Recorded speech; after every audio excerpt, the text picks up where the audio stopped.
name is Abraham Wechter, and I'm sitting here with Rob Ickes. Rob Ickes is among all of the awards you've won and your Grammys and everything. I think the thing that probably stands out in my mind the most is that Rob has won the Dobro Player of the Year Award 11 times from the IBMA organization. That's the bluegrass organization that recognizes the top talent in every instrument. And there is no other player in any instrument who's won as many awards as Rob.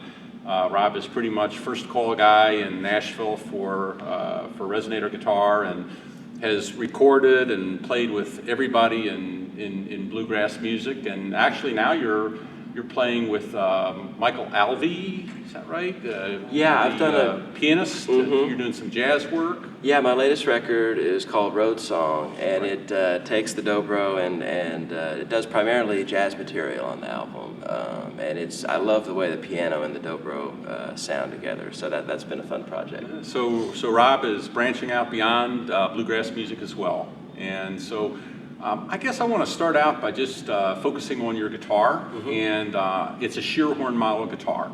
And so for folks who may not know that much about Tim Scheerhorn and what his role in developing the instrument is, maybe you could just talk a little bit about how you met Tim and your role in developing your guitar.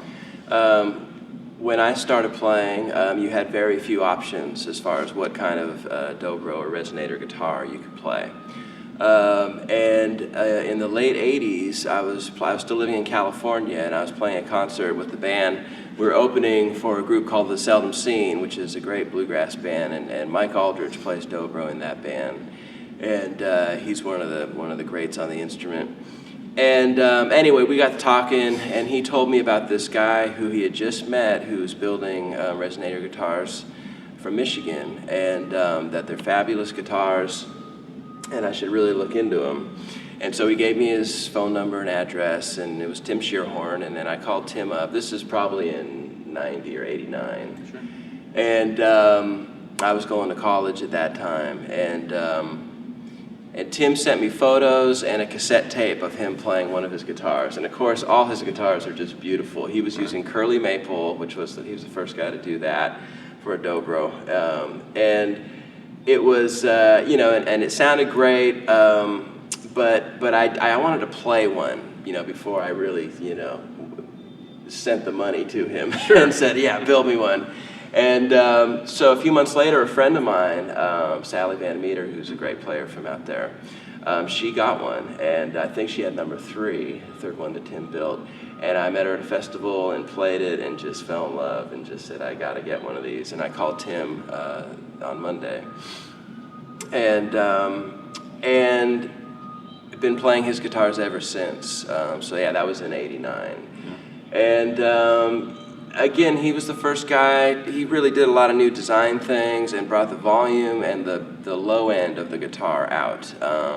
And it made it easier to play, because as an acoustic musician, my background is in bluegrass, and when you're out there playing with people, you got a banjo and mandolin and a fiddle, and it's just so hard to compete. And Tim's guitars let you compete volume-wise, so you don't have to work so hard, to play and get a sound out of them. So now I've got a bunch of Scheerhorn guitars at my house, and Tim and I have had a great relationship. And he moved to Nashville several years ago, and it's great having him down there. That's where I live now also. I've been there since '92. But now it's funny because he has a lot of imitators and people who have, used some of his ideas and stuff, but the thing I love about his guitars is they sound great and they look great. His workmanship is incredible. So it's great to have this guitar that was designed by Tim and Abe also. Yeah. So one of the things I thought we'd do is just go over a little bit about how a resonator guitar works, what makes it unique. And so here is the heart and soul of a resonator guitar. And this is basically what makes the tone. And so this is the spider, this is the bridge, and then these are the saddles. And on Rob's model, as on all of our guitars, we use hard maple with Ebonex caps that are burnished string seats. And Tim Scheerhorn actually turns our cones for us. So these aren't like a Scheerhorn designed cone. These are a Scheerhorn cone that comes right off of his lathe. Yeah. And these go into every one of your guitars. And I think this is probably one of the biggest factors that makes your model sound so great. And of course, I kind of think that making a good resonator guitar is really like building a NASCAR race car in a way, because you can take the best components, but it's how you put it together. It's how you assemble those components together that makes the difference. And so Tim has really been meticulous in every single step that he trained us how to put your guitars together the same way that he builds your guitar. Well, that's one thing that I've been really happy about with my models, that when we first started talking about doing this, I said, well, I want something, that sounds great but is affordable for people. And if I'm going to have my name on it, I want it to sound great. That's the main thing I'm concerned about. Sure. And it's been a great relationship. Every guitar that I have played, I've been extremely happy with. They're very balanced, and the low end is really great. And everybody that I sell one to, that I talk to that has purchased one, they keep saying it sounds as good as guitars that cost 3 times as much. And it's the consistency too. I know that it's not just they get lucky once in a while, which some builders are like that. There can be inconsistencies, and that's why I like having my name on this, because I know that each guitar is really sounding good. And I don't play all of them, but I've played a lot of them, and I'm very happy with the consistency that you guys have been able to put together. So it's been great. Thanks, Rob. I got a little surprise for you here. Check this out.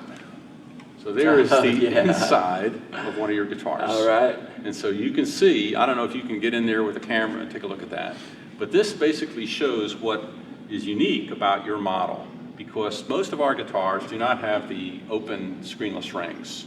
And the way this guitar works, you've got a cone and a spider, and that's basically sitting right under this cover plate. And inside here, I don't know if you can see in there or not. Can you see that cone and spider in there? Okay, great. What's unique about Tim's design is it's got what's called post and baffle. So these are the posts right here, and these are here to keep the top and the back vibrating together. It's not really to support the top. The top is plenty strong. It's to keep the two vibrating at the same frequency. And then we've got a baffle. I'm not sure if you can see that in here or not, but there's a molded baffle that we put in here that reflects the tone up out of these sound holes. And because of this open design, the wood of the guitar actually has a very significant influence on the tone. So the fact that yours has got a spruce top and rosewood sides and back is a bigger influence on the tone with an open posted baffle design than it would be if we had, for example, like the old Soundwell, which is like a banjo hoop or something in there. Yeah. Where basically really cut off the guitar. Like that's when when I first played a Scheerhorn. It was almost like the response time was quicker. Like the sound got to your ears quicker, and it was just this amazing difference from how. I mean, you could draw a line. This is like before Tim Scheerhorn and after Tim Scheerhorn, and I love the response that these instruments have. So this open post and baffle design actually allows the rosewood and the spruce to contribute significantly to the tone of the instrument. And also the second thing is your guitars have this open sound hole ring. So when we put the baffle behind it, it projects out, Rob, through these open sound holes, and I think it gives your guitar significantly more volume than we have on some of our other models. I personally had a chance to work with a lot of artists, and I don't know of anybody who I'd prefer to work with than Rob. Well, thank you, and the feeling's mutual. It's been a great experience working with you guys.